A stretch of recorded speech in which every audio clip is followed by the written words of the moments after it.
Welcome বন্ধুরা। মাধ্যমিক পরীক্ষার সময়সূচি পরিবর্তন নিয়ে মামলা হয়েছিল হাইকোর্টে। আজকে হাইকোর্ট এ নিয়ে কি জানালো?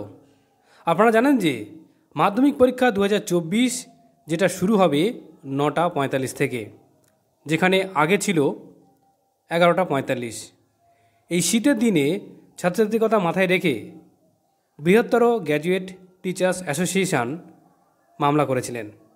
সেই মামলার রায়ে আজকে হাইকোর্ট কি জানিয়েছেন চলুন বন্ধুরা দেখে নেওয়া যাক। দেখুন বন্ধুরা, পর্ষদের দেওয়া নির্ধারিত সময়েই শুরু হবে মাধ্যমিক জানালো আদালত, অর্থাৎ সময় পরিবর্তন হচ্ছে না। এর কারণ হিসাবে কি বলা হয়েছে? সকাল 9:45 শুরু হবে মাধ্যমিক পরীক্ষা।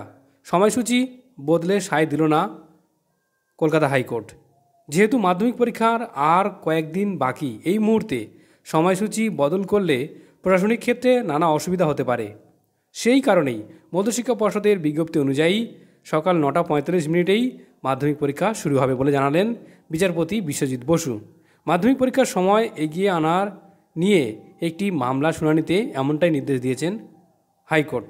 অর্থাৎ বুঝতেই পারছেন, যে পরিবর্তিত সময় দেওয়া হয়েছিল পর্ষদের পক্ষ থেকে, অর্থাৎ 9:45 কিন্তু শুরু হচ্ছে মাধ্যমিক।